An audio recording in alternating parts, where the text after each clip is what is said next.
Bonjour à toutes et bonjour à tous. Alors aujourd'hui, je voulais vous faire un peu d'archéorolie avec le Rule Cyclopédia. Le Rule Cyclopédia sorti en 1991 et qui est pour moi tout simplement la meilleure édition, enfin oui, la meilleure édition, je parle bien d'édition, de Donjons et Dragons. Alors, quand on parle de Donjons et Dragons, on parle de Donjons et Dragons antérieurs à l'édition 3 et 3.5. Donc, je vais vous présenter un peu tout ça. Voilà. En fait, pour ceux qui se souviennent, avant D&D 3.5 et D&D 3 d'ailleurs, en fait, on a eu AD&D, AD&D 2 et on avait en parallèle Donjons et Dragons, D et D. Je vais vous pas parler des autres versions, je vais vous parler de celle qui nous intéresse. En fait, D&D était découpé en différentes boîtes que la plupart des anciens roulistes connaissent. On avait le basique, l'expert, le compagnon, donc le BCE, donc basique, compagnon, expert, master et I, immortal. Donc qui étaient plusieurs boîtes, les fameuses boîtes de couleurs, que vous connaissez sans doute. Et en 1991 est sorti le Rule Cyclopédia, qui est tout simplement une compilation de toutes les règles BECMI, alors sauf le I, il n'y a pas les règles immortales dedans, avec une réécriture et une réorganisation des règles, et vous avez absolument tout dans un bouquin. Et entre ces deux couvertures, vous avez, pour moi, tout ce que vous avez besoin pour jouer à Donjon. C'est le seul ouvrage de Donjons et Dragons qui est au niveau des core rules, en fait, donc des règles, centrales, on va dire. Enfin, au niveau des règles, c'est le seul bouquin qui est justement en un seul volume. La plupart des autres, D&D étaient en plusieurs volumes, D&D 3, 4, 5 sont tous en plusieurs volumes, les donjons étaient en plusieurs boîtes, sauf celle-là, qui est en un seul volume, vous avez absolument tout pour jouer. Et donc je voulais vous faire un peu découvrir ceci aujourd'hui.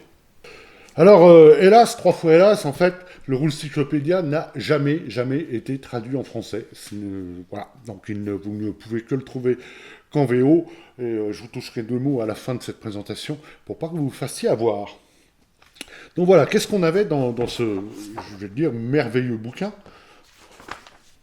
parce que donc on avait effectivement toute la création des personnages. Donc là on est dans Donjon, on est dans D&D, ça veut dire une race, une classe. Le nain, c'est à la fois sa race et sa classe. Les elfes, pareil. Et on avait en classe humaine, on va dire, donc il n'y a que les humains qui pouvaient choisir ces classes-là. On avait le clerc, le fighter, donc le combattant, le magic user, le magicien, le fif, le voleur, le dwarf, le nain, l'elfe, le hobbit, le druide et le mystique. Donc on avait 1, 2, 3, 4, 5, 6, 7, 8, 9 classes dedans. Donc à chaque fois, on avait des tailles pour le poids, pour la taille. On avait donc là, vous voyez, vous avez tout pour jouer jusqu'au niveau 36. 36 dans Donjons et Dragons, dans D&D. Les saving throws pour le clerc, etc. Donc on avait toutes les règles. Je trouve que les règles, justement, étaient très aérées, très claires. Enfin, dans ce bouquin, c'est absolument... Ouais, alors, on a un peu de dessin en noir et blanc. Il n'y en a pas des tonnes et des tonnes. On reste dans du fonctionnel. Et vous avez, par contre, un contenu, quand même, qui est assez énorme dedans. Donc, en fait, au niveau race, c'est pareil. Au niveau race hors humaine, on n'en avait pas énormément. On avait le nain, on avait l'elfe, qui est à la fois un magicien. On avait le hobbit. Alors, exit tout, là on n'avait pas du tout de tiflin, de trucs comme ça.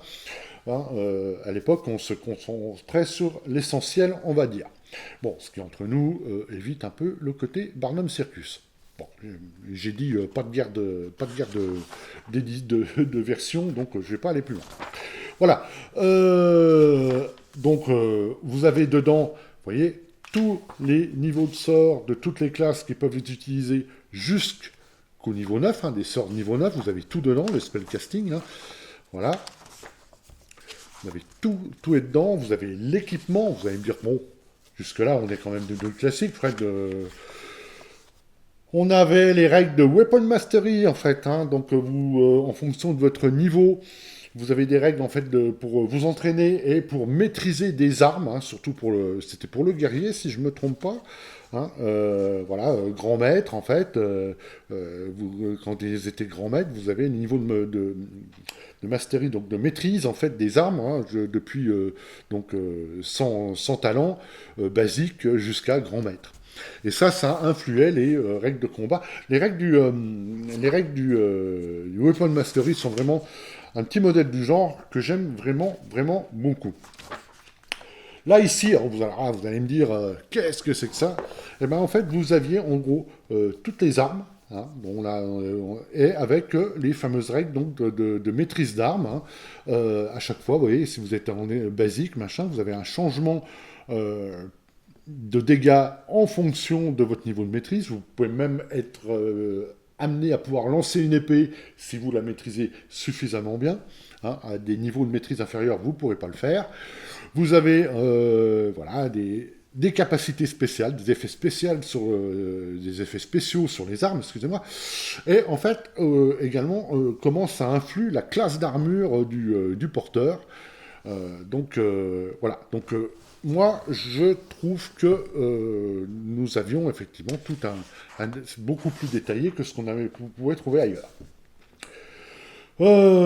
Qu'est-ce qu'on a d'autre? Alors c'est pareil, un truc très intéressant, par exemple des effets du blowgun, en fonction du niveau de la victime, vous ne faisiez pas un nombre de dégâts, en fait la victime perdait un pourcentage en fait de points de vie, ce qui est vachement intéressant. Hein. Je dis toujours que Donjon n'est pas fait pour faire du moderne, ou alors même oui, du moderne, parce que vous allez faire un D18 de dégâts avec un flingue, par exemple. Là, en fait, vous enlevez un certain nombre de pourcentages de points de vie à votre cible, qui, du coup, en fait, peut en perdre beaucoup en un seul coup. C'est ça qui était assez intéressant. Qu'est-ce qu'on a d'autre? Alors, nous avons des skills, hein, on avait des skills hein, dedans, donc on avait l'alchimie, par exemple, les tactiques militaires, etc., etc. Vous en avez comme ça un certain nombre, avec les règles chantées, les règles associées à ces skills.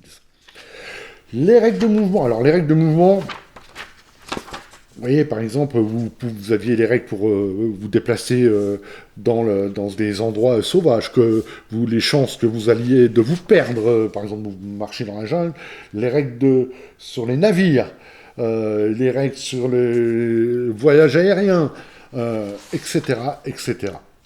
Les règles sur les rencontres, alors là, ça permettait de générer des rencontres à la volée, et avec des réactions des monstres qui n'étaient pas forcément agressifs. Vous aviez une table de réaction pour voir comment le monstre, la bestiole à côté, allait réagir.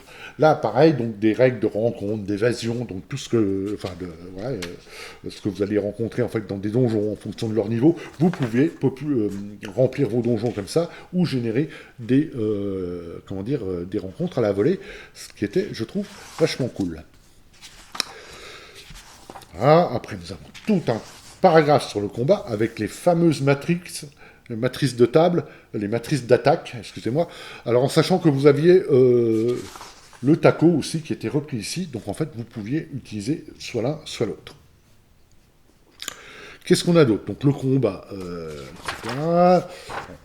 quelque chose de très très intéressant qu'on avait ici. Vous aviez également le combat de masse avec des règles pour se faire affronter des armées.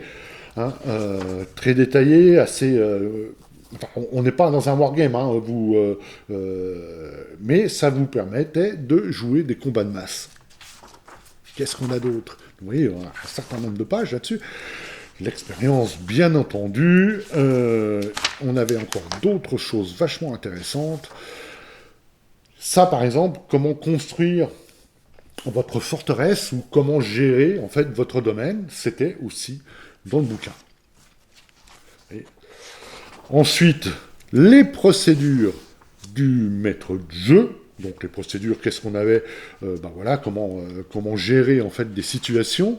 Hein, pas mal de conseils et d'explications comment maîtriser une partie. Vous avez dedans, vous voyez, parce qu'en un seul bouquin, vous avez tous les monstres.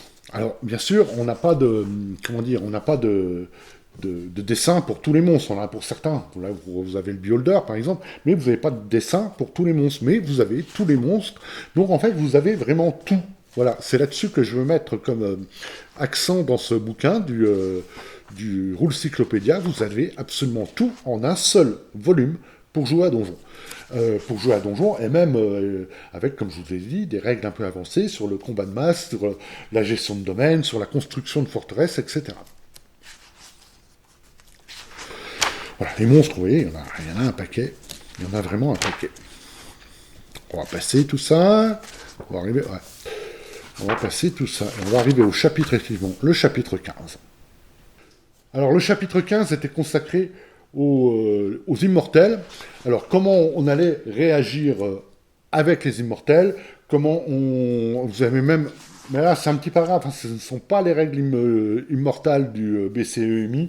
Vous avez comment devenir immortel, parce qu'en fait, il y avait une boîte en parallèle qui s'appelait la colère des immortels, et qui était gérée, qui était censée, en fait, pouvoir vous faire jouer des immortels d'une manière détaillée. Donc là, vous aviez quand même tout un paragraphe sur les immortels, mais ce ne sont pas celles de la boîte immortelle du BECMI, c'est à noter. Tout un paragraphe, parce que qu'est-ce que serait Donjon sans les trésors? Donc tout un chapitre pour vous aider à créer vos trésors, vos objets magiques, etc. Là, vous voyez, vous avez toutes les tables pour créer vos objets magiques. Tout ça est regroupé dans le chapitre 16, qui est les trésors. Alors, oui, c'est quand même assez détaillé également. Je crois que, par contre, c'est épuré des artefacts, je crois, si je ne me trompe pas. Les armures et les boucliers maudits, voilà. Alors vous avez toute la panoplie en fait de comment créer votre trésor, comment remplir vos donjons de trésors absolument fabuleux qui vont ravir vos aventuriers. Comment jouer en campagne? Donc tout un autre paragraphe, donc chapitre 17, qui va être là pour vous donner en fait comment jouer en campagne, des explications, vous voyez, les langages, l'histoire, etc., etc. Comment créer des donjons, comment les remplir, les plans éthérés, hein, vous avez aussi les plans d'existence, donc en fait, vous voyez, le plan éthéré, comment on va y respirer, etc., etc. Tout était très, très détaillé, sans être effectivement... en fait, on a toute l'essence dans un seul livre, je répète. Les règles de variante, pour ceux qui voulaient que... parce qu'en fait, dans Donjon, les premières versions de Donjon, les races, classes non humaines étaient limitées en niveau. Hein, vous ne pouviez pas aller au-delà d'un certain niveau. Alors en sachant que les nains ne pouvaient pas aller au-delà du niveau 12, je crois, mais à partir du niveau 12, ils tapaient quand même sur les matrices d'attaque qui étaient plus élevées que leur niveau 12, mais ils augmentaient plus en points de vie, en capacité, en chose comme ça, en sachant que les points de vie dans D&D étaient beaucoup plus faibles que ce qu'on peut trouver à l'heure actuelle dans DD5. Ça, c'est juste une remarque en passant. Donc là, vous aviez une table pour le nain, pour l'elfe, le hobbit et le mystique, vous voyez, pour qu'ils puissent quand même jouer jusqu'au niveau 36, ce qui était optionnel, car D&D était, au départ, a été voulu pour être humano-centré, et que les races non humaines étaient plus une exception qu'une règle, en fait, hein, devaient rester plus ou moins dans du fantastique. Hein. Ça, on a complètement oublié dans les versions suivantes, ou même dans AD&D, en fait. Hein. Le monde, alors, vous avez même, en fait, dedans, dans l'appendice, en fait, le monde, une description succincte, bien sûr, parce qu'en fait, il y a eu des boîtes complètes qui sont sorties hein, pour ce monde-là. Le monde, c'est Mystara. Et vous avez effectivement quand même toute une présentation du monde, vous voyez, avec des cartes, des cartes en couleur, voilà, avec les différents royaumes. Hein, vous avez les cartes en couleur avec les hexagones pour vous aider dans les déplacements. Il y a quand même quelques pages là-dessus. Vous voyez, le monde de Mystara. Le monde de l'ombre, hein, qui fait partie de Mystara, hein, c'est le monde souterrain, a priori. Avec encore des cartes, vous voyez, vous aviez énormément de choses dans un seul livre. Les sourcebooks, bien sûr, vous aviez toute la référence des sourcebooks qui se référaient à Mystara et à la description du monde que je viens de vous montrer. Et à la fin, on terminait par comment convertir vos statistiques, vos personnages de Donjons et Dragons dans AD&D. Voilà. Vous aviez toute la conversion des classes d'armure. Voilà. Vous aviez absolument tout pour convertir vos personnages. Qu'est-ce qu'on avait? Alors, les record sheets, ça c'est des feuilles de personnages. Vous voyez que les feuilles de personnages étaient pas très colorées, ni très... une feuille blanche d'hexagone, et enfin un index. Et voilà. Ça, c'est le Rule Cyclopédia. Voilà. Donc, en fait, le Rule Cyclopédia, pour moi, je voulais vous le présenter rapidement, hein, on ne va pas rentrer dans les détails. On est dans de l'archéoroulis, donc je voulais vous montrer un peu ce qui existait à ce niveau-là. Et pour moi, c'est le meilleur bouquin sur Donjons. S'il y en a un qui regroupe tout, c'est bien celui-ci.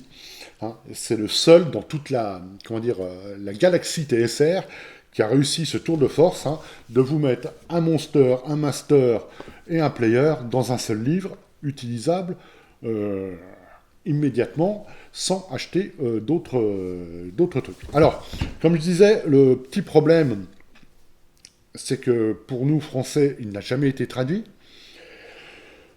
Ça, c'est la mauvaise nouvelle. Alors, la bonne nouvelle, par contre, c'est que vous pouvez toujours avoir du reprint. Hein. Il est en reprint, sur Drive-Thru RPG. Sauf qu'il faut se méfier d'une chose, parce qu'il y a des petits gougnafiers qui achètent le reprint et en fait le vendent sur Internet pour la version d'origine.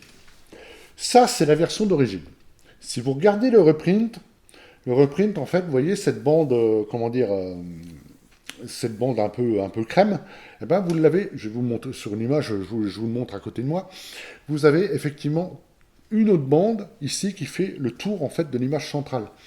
C'est comme ça qu'on voit la différence entre une version origine et une version qui est reprint. Hein. Parce qu'en fait, le dessin, que je trouve d'ailleurs fabuleux, en fait, sur le Rule Cyclopédia, il est absolument magnifique. Le dessin en lui-même, il n'y a pas de version numérique, hein, de l'époque ça n'existait pas, et je crois que le dessin en lui-même a complètement disparu dans les méandres du temps, donc l'original a disparu dans les méandres du temps, et pour le reprint, en fait, ils utilisent un scan de la couverture d'origine. Donc c'est un peu moins, un